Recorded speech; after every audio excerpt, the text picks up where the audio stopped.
नमस्कार, स्वागत है आप सभी का हमारे online YouTube channel SLP education hub पर।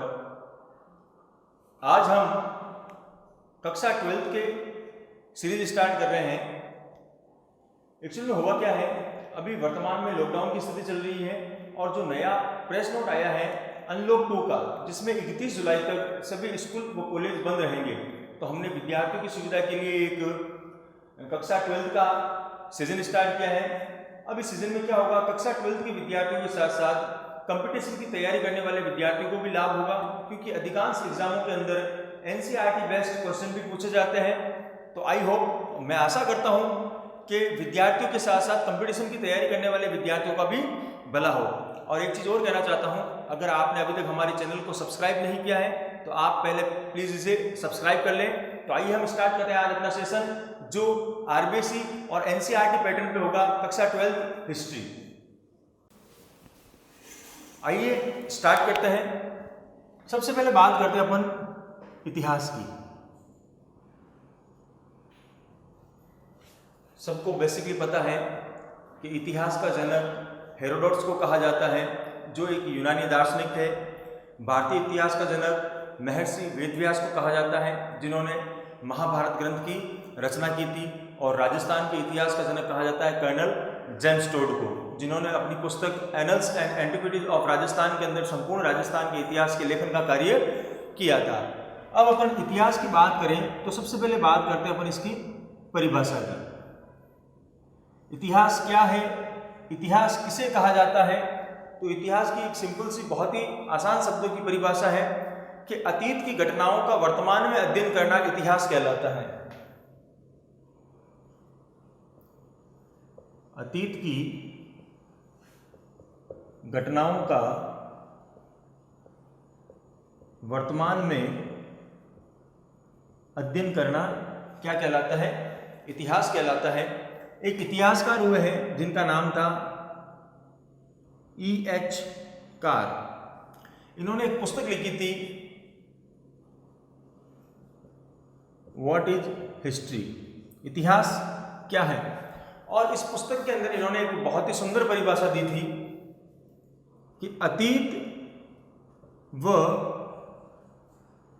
वर्तमान के मध्य जो संवाद है वह संवाद ही क्या कहलाता है? इतिहास कहलाता है। E.H. कार इतिहासकार हुए, इन्होंने एक पुस्तक लिखी थी व्हाट इज हिस्ट्री। ये पुस्तक ना जाने कितने एग्जामों में पूछी जा चुकी है और लगभग हर वर्ष नेट के एग्जाम में आता है कि इस पुस्तक के रचयिता कौन है, तो वो है E.H. कार। उन्होंने इतिहास की परिभाषा दी थी कि अतीत व वर्तमान के मध्य जो संवाद है वो इतिहास कहलाता है। फिर हम बात करते हैं, एक इतिहासकार हुए हैं जिनका नाम था जेम्स मिल। जेम्स मिल ये कभी भारत नहीं आए, लेकिन इन्होंने संपूर्ण भारतीय इतिहास पर लेखन का कार्य किया है। इन्होंने अपनी पुस्तक के अंदर सन 1813 ईस्वी में इंग्लैंड में ही बैठे बैठे एक पुस्तक लिखी जो संपूर्ण भारतीय इतिहास पर आधारित थी। और उन्होंने भारतीय इतिहास को 3 भागों में विभाजित कर दिया, जिसे हम कहते हैं इतिहास का काल विभाजन। जेम्स मिल ने अपनी पुस्तक के अंदर भारतीय इतिहास का काल विभाजन किया और भारतीय इतिहास को 3 भागों में बांट दिया। सबसे पहले अपन बात करते हैं प्राचीन इतिहास, मध्यकालीन इतिहास और आधुनिक इतिहास।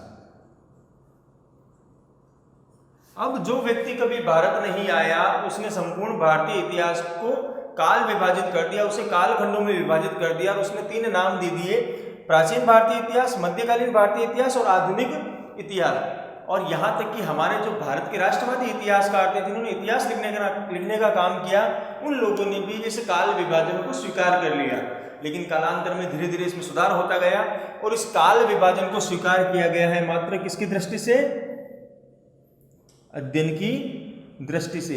अब क्यों स्वीकार किया गया है इसे अध्ययन की दृष्टि से? क्योंकि जब हम भारतीय इतिहास का अध्ययन करते हैं तो इतिहास किसी काल में किसी काल विभाजन में नहीं ले सकते हम इतिहास को, क्योंकि इतिहास एक अनवरत चलने वाला विषय है। इतिहास ना विज्ञान से कम है ना विज्ञान से अधिक है। अब बात करते हैं जेम्स मिल ने इस प्राचीन इतिहास को तो क्या माना है, हिंदू इतिहास, मध्यकालीन इतिहास को क्या माना है, मुस्लिम इतिहास, और आधुनिक इतिहास को क्या मान लिया इसने, ईसाइयों का इतिहास। क्योंकि आधुनिक भारत का जब हम इतिहास पढ़ते हैं तो हम यूरोपीय कंपनियों के आगमन से स्टार्ट कर देते हैं आधुनिक भारत का इतिहास। अब ना जाने इसे हम आधुनिक भारत का इतिहास क्यों कहते हैं। कहा जाता है इसमें कई सारी कुप्रथाओं को बंद किया था और हम आधुनिकता की ओर गए थे, लेकिन ऐसा कहीं प्रतीत नहीं होता है। अब हम बात करते हैं, ये तो हो गया भाई इतिहास का काल विभाजन, के इतिहास को हमने 3 कालखंडों में विभाजित कर दिया, प्राचीन भारत, मध्यकालीन भारत और आधुनिक भारत। अब बात करते हैं अपन इतिहास को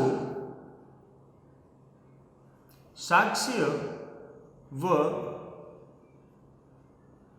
अध्ययन की दृष्टि से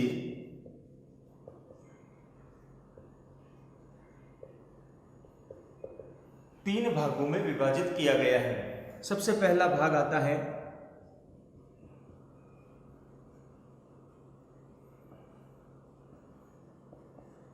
प्राग ऐतिहासिक काल, दूसरा आता है आद्य ऐतिहासिक काल और तीसरा आता है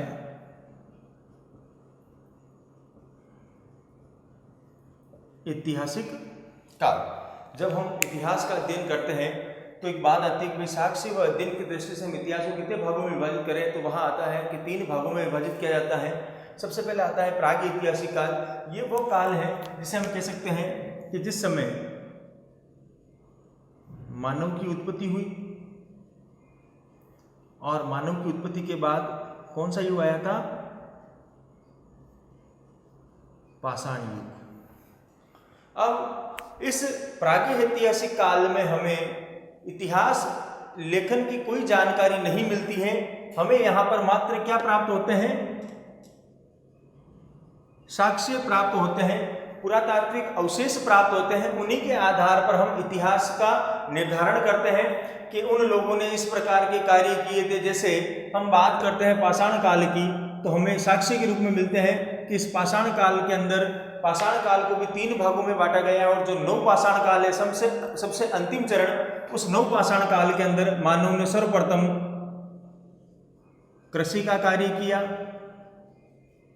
पहिए का आविष्कार किया, आग का आविष्कार किया। ये सब हमें साक्ष्य के रूप में मिलते हैं, ना कि किसी लिखित रूप में। फिर हम बात करते हैं आदि ऐतिहासिक काल की। तो आदि ऐतिहासिक काल के अंदर हमें इतिहास की जानकारी लिखित रूप में मिलती है, लिखित रूप में मिलती है, लेकिन किस रूप में है वो भी, अभिलेख, मुहर मुद्राएं व मृद भांडों के या मिट्टी के बने बर्तनों के रूप में। अब जो आदि ऐतिहासिक काल में जो लिखित इतिहास मिलता है उसे अब तक पढ़ा नहीं गया है, इसलिए इसको क्या कहा जाता है, आद्य ऐतिहासिक काल। और सबसे अंतिम आता है ऐतिहासिक काल। इस ऐतिहासिक काल में हमें इतिहास की जानकारी लिखित रूप में मिलती है। अब जैसे इसकी अगर हम बात करें उदाहरण की, आदि ऐतिहासिक काल, तो हम सीधा कह सकते हैं धातु युग की बात करें तो सिंधु घाटी सभ्यता, सिंधु घाटी सभ्यता। सिंधु घाटी सभ्यता में हमें कई सारे अभिलेख मिले हैं, कई सारी मुद्राएं मिली हैं, कई सारे मृदभांड मिले हैं, जिस पर कुछ शब्द, कुछ चित्र अंकित हैं, लेकिन उन्हें अभी तक पढ़ा नहीं गया है। तो उस इतिहास को हमने किस में रखा है, आदि ऐतिहासिक काल के अंदर। और ऐतिहासिक काल के अंदर हमें इतिहास की जानकारी लिखित रूपों में मिलती है। यहाँ से हमें ऐतिहासिक साहित्यिक लिखित ग्रंथ भी मिलते हैं, अभिलेख भी मिलते हैं, मुद्राएं भी मिलती हैं, मोहर वगैरह भी मिलती हैं, और लेकिन इन पे जो इतिहास लिखा गया है उनको पढ़ लिया गया है। इसलिए इस काल को हम क्या कहते हैं, ऐतिहासिक काल। हम बात करें ऋग्वेदिक काल की तो वहाँ हमें वेदों की जानकारी मिलती है। फिर हम बात करें मौर्य काल की तो यहाँ पर हमें चाणक्य द्वारा लिखित ग्रंथ मिलता है। उसके बाद जो विदेशी इतिहासकार आए थे, यूनानी इतिहासकार, उनके द्वारा लिखित ग्रंथ मिलते हैं। फिर अशोक द्वारा लिखवाए गए अभिलेख, फिर पंचमार्क आहत मुद्राएं, और उसके बाद अनुबंध जो इतिहास चला है उन सब की हमें लिखित रूप में जानकारी मिलती है। तो ये हो गया साक्ष्य व अध्ययन की दृष्टि से इतिहास को 3 भागों में बांटा गया है, प्रागैतिहासिक काल, आदि ऐतिहासिक काल और ऐतिहासिक काल। प्रागैतिहासिक काल में इतिहास की जानकारी हमें मात्र साक्ष्यों के आधार पर मिलती है, कोई लिखित प्रमाण नहीं मिलता है। आदि ऐतिहासिक काल में लिखित प्रमाण तो मिलता है लेकिन उसे अभी तक पढ़ा नहीं गया है, और ऐतिहासिक काल में लिखित साक्ष्य मिलता है जो पढ़ा जा चुका है। अब बात करते हैं अपन कक्षा 12 के इतिहास की। सबसे पहले इसकी हम सिलेबस की बात कर लेते हैं।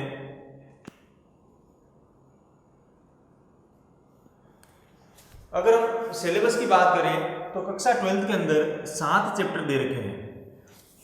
कक्षा 12 के इतिहास की बुक के अंदर 7 चैप्टर दे रखे हैं। पहले लेसन का नाम है भारत का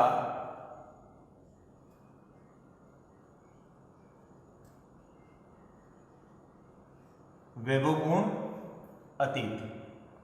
सेकंड चैप्टर की बात करें तो सेकंड चैप्टर है भारतीय इतिहास की स्वर्णिम पृष्ठ। थर्ड चैप्टर है बाह्य आक्रमण एवं आत्मसातीकरण।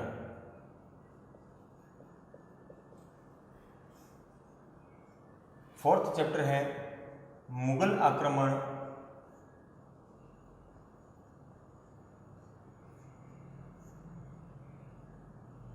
उद्देश्य एवं प्रभाव।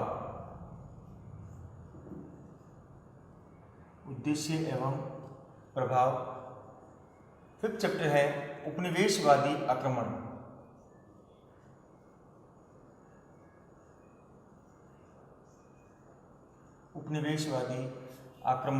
सिक्स्थ चैप्टर है आधुनिक स्वाधीनता आंदोलन। और सेवंथ चैप्टर है जो है राजस्थान से संबंधित, राजस्थान का स्वाधीनता संग्राम एवं आंदोलन। तो ये 7 चैप्टर दे रखे हैं इतिहास की बुक के अंदर। अगर हम बात करें 7 चैप्टर तो इनकी मार्किंग जो होती है वो है 80 नंबर की।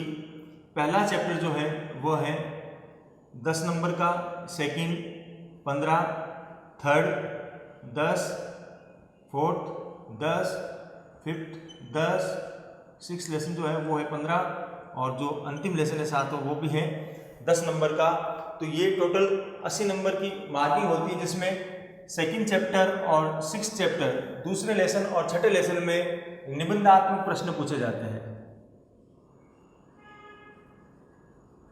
दूसरे और छठे लेसन से जो है वह निबंधात्मक प्रश्न पूछे जाते हैं। बाकी सबसे अतिलघुरात्मक और लघुरात्मक, अगर हम बात करें अतिलघुरात्मक प्रश्न की तो वो 1 से 4 लेसन तक ही 1-1 नंबर के 10 प्रश्न पूछे जाते हैं। फिर सबसे 2-2 नंबर के हैं, उसके बाद 4-4 नंबर और अंत में 6-6 नंबर और एक मैप आता है।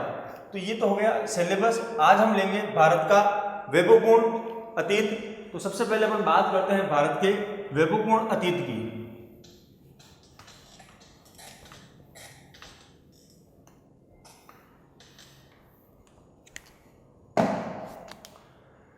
भारत का वैभवपूर्ण अतीत, और इस चैप्टर के अंदर सबसे पहले दे रखा है कि भारतीय इतिहास की जानकारी के प्रमुख स्रोत कौन कौन से हैं। भारतीय इतिहास की जानकारी के प्रमुख स्रोत, भारतीय इतिहास की जानकारी के जो प्रमुख स्रोत हैं उन स्रोतों में सबसे पहले आता है साहित्यिक स्रोत, और सेकंड नंबर पे आता है पुरातात्विक स्रोत। एक नंबर पर दे रखा है साहित्यिक स्रोत और दूसरे नंबर पर दे रखा है पुरातात्विक स्रोत। अगर हम साहित्यिक स्रोत की बात करें तो साहित्यिक स्रोत को भी अलग अलग भागों में विभाजित किया गया है। सबसे पहले है धार्मिक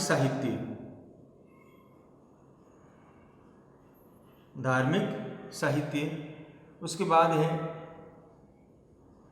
धर्मेतर साहित्य,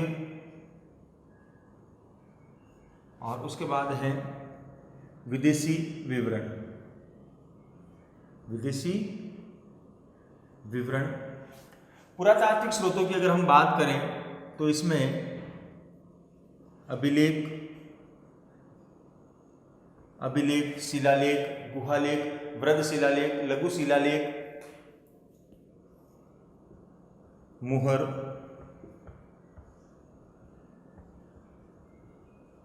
मृदभांड व इत्यादि जो भी हमें पुरातात्विक साक्ष्यों के रूप में मिलते हैं वो पुरातात्विक स्रोतों में आते हैं। सबसे पहले हम बात करते हैं साहित्यिक स्रोतों में भी धार्मिक स्रोतों की, तो इसमें सबसे पहले आता है ब्राह्मण साहित्य। ब्राह्मण साहित्य, उसके बाद जैन साहित्य व अंत में आता है बौद्ध साहित्य। ये तीनों ही साहित्य धर्म से जुड़े हुए हैं, इसलिए इन्हें धार्मिक साहित्य कहा जाता है। सबसे पहले अगर हम बात करें ब्राह्मण साहित्यों की, तो ब्राह्मण साहित्यों में सबसे पहले आते हैं वेद, फिर उपनिषद और पुराण। अगर हम ब्राह्मण साहित्यों की बात करें तो ब्राह्मण साहित्यों में मुख्य रूप से वेदों का उल्लेख मिलता है, उसके बाद उपनिषदों का और पुराणों का, और अगर हम और बात करें तो इसमें आते हैं आरण्यक ग्रंथ, वेदांग, धर्मसूत्र, ब्राह्मण संहिता आदि ग्रंथों को ब्राह्मण साहित्य के रूप में रखा गया है। अगर हम बात करें वेदों की सबसे पहले, तो वेद 4 है। सबसे प्राचीन वेद जो है वह है ऋग्वेद, फिर उसके बाद आता है यजुर्वेद, फिर सामवेद, और सबसे अंत में आता है अथर्ववेद। अब एक चीज यहां पर देखना, इन तीनों वेदों को ऋग्वेद, यजुर्वेद और सामवेद, इन तीनों वेदों को त्रयवेद की संज्ञा दी गई है। इन्हें त्रयवेद कहा गया है, यानी प्रारंभ में ऋग्वेद के बाद यजुर्वेद और सामवेद की रचना हुई, और इनकी रचना करने वाले जो थे वो देवता थे, इसलिए इन ग्रंथों को क्या कहा जाता है? अपौरुषेय ग्रंथ। यानी वे ग्रंथ जिनकी रचना पुरुषों द्वारा नहीं की गई वे क्या कहलाते हैं? अपौरुषेय ग्रंथ, यानी वे ग्रंथ जिनकी रचना देवताओं ने की है। तो ऋग्वेद, यजुर्वेद और सामवेद को अपौरुषेय ग्रंथ कहा जाता है। अथर्ववेद की रचना अथर्व ऋषि द्वारा की गई। अथर्ववेद की रचना अथर्व ऋषि द्वारा की गई। अब ऋग्वेद जो है वो भारतीय इतिहास का नहीं, संपूर्ण विश्व का सबसे प्राचीनतम धार्मिक ग्रंथ है। और ऋग्वेद की अगर हम बात करें, या ऋग्वेद कालीन समाज की अगर हम बात करें, तो उसका जो काल आता है वो आता है 1500 ईसा पूर्व से लेकर 1000 ईसा पूर्व तक। और इसकी जानकारी हमें किसमें मिलती है? ऋग्वेद में मिलती है। इन वेदों की अगर बात करेंगे, वेदों से हमें भारतीय इतिहास की किस प्रकार से जानकारी मिलती है? तो वेदों से हमें ये जानकारी मिलती है कि जिस समय भारत में आर्यों का आगमन हुआ, सभ्यताओं के अंत के बाद भारत में आर्य आए थे और उन्होंने आर्य सभ्यता यानी वैदिक सभ्यता का प्रारंभ, वैदिक सभ्यता का शुभारंभ किया था।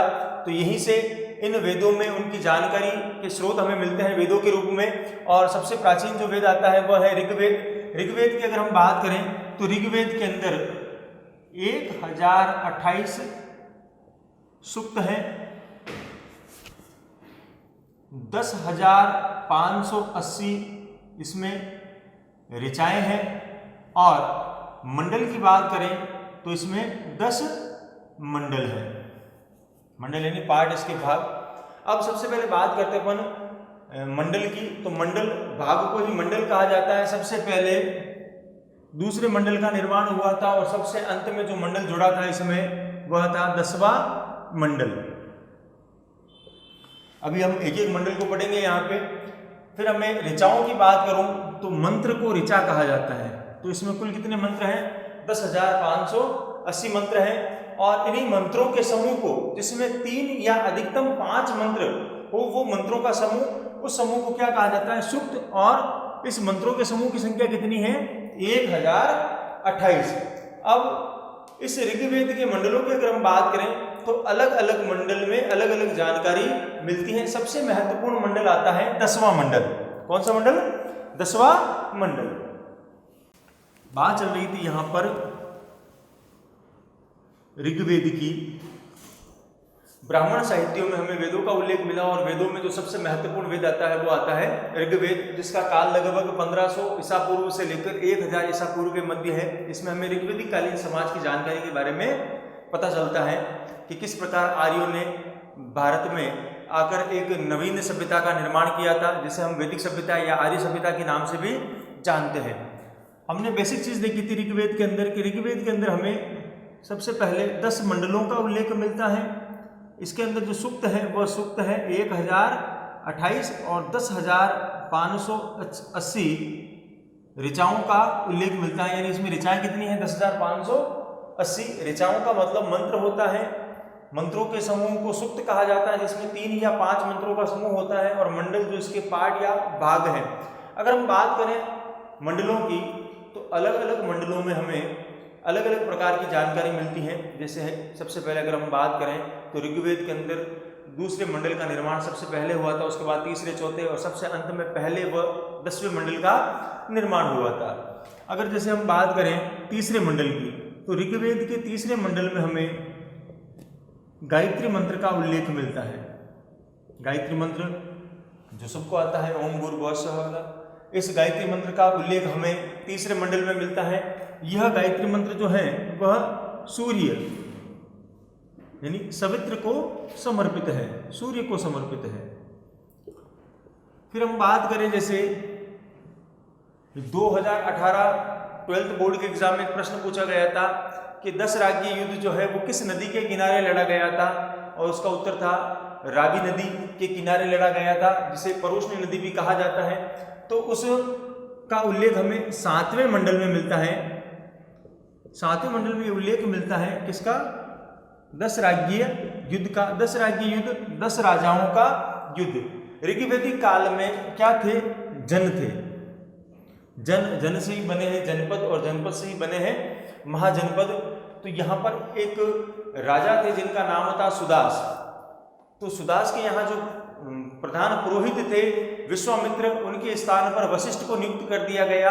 तब विश्वामित्र इन 10 जनों के राजाओं यानी 10 जन के राजाओं का एक समूह बनाकर सुदास पर आक्रमण करते हैं, और जो युद्ध हुआ था वो युद्ध था 10 राज्य युद्ध, जो परोशनी नदी के किनारे लड़ा गया था। राजा सुदास ने यानी वो जो राजा थे सुदास, उन्होंने इन 10 राजाओं को पराजित किया था। इसी युद्ध को क्या कहा जाता है? 10 राज्य युद्ध। फिर हम जैसे बात करें 9वें मंडल की तो 9वें मंडल में हमें ये जानकारी मिलती है कि ऋग्वैदिक कालीन जो समाज था उस समाज के अंदर हमें क्रम प्रधानता की जानकारी मिलती है। यानी यहाँ पर जन्म के आधार पर ना होकर कर्म के आधार पर प्रधानता दी गई थी। जैसे एक यहाँ पे हमें जानकारी मिलती है कि मैं कवि हूँ, मेरे पिता चिकित्सक हैं, और मेरी माता जो है वो उपल प्रक्षिणी यानी चक्की पीसने वाली या चक्की चलाने वाली है। यानी एक ही परिवार के 3 सदस्य हैं, लेकिन तीनों के कार्य अलग अलग हैं। यानी समाज कैसा है? कर्म प्रधान समाज है। इसका उल्लेख हमें 9वें मंडल में मिलता है। और सबसे इंपॉर्टेंट मंडल जो आता है वो है 10वां मंडल। 10वें मंडल को कहा जाता है पुरुष सूक्त मंडल। पुरुष सूक्त मंडल, और इस मंडल में ही पहली बार हमें किसकी जानकारी मिलती है? वर्ण व्यवस्था की जानकारी मिलती है। यहाँ से भी प्रश्न बन सकता है 1 नंबर का, जैसे कि ऋग्वेद के किस मंडल से हमें वर्ण व्यवस्था का उल्लेख मिलता है? तो ऋग्वेद के 10वें मंडल पुरुष सूक्त से हमें वर्ण व्यवस्था की जानकारी मिलती है। वर्ण व्यवस्था अगर हम बात करें तो वर्ण जो है वो कितने हैं? 4 हैं। सबसे पहले आता है ब्राह्मण, क्षत्रिय, वैश्य और शूद्र। कहा जाता है कि विराट पुरुष से यानी ब्रह्मा से उत्पन्न हुए थे ये चारों ही। ब्रह्मा के मुख से ब्राह्मण की उत्पत्ति हुई थी, भुजाओं से क्षत्रिय की, जंघाओं से वैश्य की और पैरों से शूद्र की उत्पत्ति हुई थी, और इन्हीं के आधार पर इनके कार्यों का निर्धारण किया गया। तो ऋग्वेद के 10वें मंडल पुरुष सूक्त में हमें पहली बार इन वर्ण व्यवस्था के बारे में जानकारी मिलती है। फिर उसके बाद अगर हम बात करें दूसरे वेद की, जिसका नाम है यजुर्वेद। यजुर्वेद को 2 भागों में विभाजित किया गया है और यजुर्वेद के अंदर हमें यज्ञों की जानकारी मिलती है, धार्मिक अनुष्ठानिक कार्यों की जानकारी मिलती है। धार्मिक अनुष्ठानिक कार्यों के संपादन हेतु कौन कौन से यज्ञ किए जाएंगे, उन यज्ञों की जानकारी मिलती है। जैसे सबसे पहले अगर बात करें तो राजा के पुत्र जब राज्याभिषेक होता था या जब वो उत्तराधिकारी बनता था तो उस समय राजसूय यज्ञ करवाया जाता था। फिर अग्निष्टोम यज्ञ या हम कह सकते हैं अश्वमेध यज्ञ, इन सारे यज्ञों का उल्लेख हमें किसमें मिलता है? यजुर्वेद के अंदर मिलता है। तीसरे नंबर पर बात करें हम तो अगला वेद आता है सामवेद। सामवेद को भारतीय संगीत शास्त्र का जनक भी कहा जाता है। इसमें हमें जो भारतीय संगीत शास्त्र है उसके जो स्वर हैं सारे गामा, उसका उल्लेख भी हमें किसमें मिलता है? सामवेद में मिलता है। और सबसे अंतिम वेद आता है अथर्ववेद। अथर्ववेद जिसकी रचना अथर्व ऋषि द्वारा की गई थी। इस अथर्ववेद के अंदर हमें भारतीय आयुर्वेद व जादू टोना आदि की जानकारी मिलती है। जो सबसे लोकप्रिय वेद है वो कौन सा है? अथर्ववेद है। सबसे लोकप्रिय वेद जो है वो अथर्ववेद है, क्योंकि इसके अंदर हमें भारतीय आयुर्वेद यानी प्राचीन चिकित्सा पद्धति और आयुर्वेद की जानकारी मिलती है। और उसके साथ साथ ही हमें जितने भी प्रकार के जादू टोने हैं, वशीकरण है, उन सब की जानकारी हमें किसमें मिलती है? अथर्ववेद के अंदर मिलती है। ये तो हो गए वेद। वेदों के बाद आते हैं उपनिषद। उपनिषदों के बाद आते हैं आरण्य ग्रंथ, यानी वे ग्रंथ जिनको ऋषियों द्वारा वनों में लिखा गया, उन ग्रंथों को आरण्य ग्रंथ कहा जाता है। फिर उसके बाद आते हैं पुराण। पुराणों के अंदर हमें भारतीय इतिहास की जानकारी मिलती है। पुराणों की संख्या 18 है, उपनिषदों की संख्या 108 है। उसके बाद अगर हम बात करें तो धर्मसूत्र, धर्मशास्त्र, ब्राह्मण संहिताएं, जो समाज के लिए नियम कायदे कानून बनाए गए, उन्हें संहिताएं कहा जाता था। इसी प्रकार से इनको हम किस में लेंगे? ब्राह्मण साहित्यों में। धार्मिक साहित्य का ही पहला भाग ब्राह्मण साहित्य। इसके बाद हम बात करते हैं बौद्ध साहित्यों की। आज हमने कक्षा 12 के प्रथम चैप्टर का एक भाग लिया था, भारतीय इतिहास की जानकारी के प्रमुख स्रोत कौन कौन से हैं। अगर आपको ये वीडियो अच्छा लगा है तो हमें आप कमेंट बॉक्स में ज़रूर बताएं। जो भी विद्यार्थी जो कक्षा 12 में हैं, जो इस वर्ष और लॉकडाउन की वजह से स्कूल नहीं जा पा रहे हैं, अगर वो ये वीडियो देख रहे हैं तो आप अपने प्रश्न हमें कमेंट बॉक्स में पुटअप करें कि सर आप हमें इस चीज़ के बारे में बताइए, या ये वाला टॉपिक हमें समझ नहीं आया। तो हम कोशिश करेंगे कि उस टॉपिक को हम अधिक से अधिक क्लियर कर सकें और आपको अच्छे से समझा सकें। इस वीडियो को लाइक करें, हमारे चैनल को सब्सक्राइब करें और हमारे इस वीडियो को शेयर करें। धन्यवाद।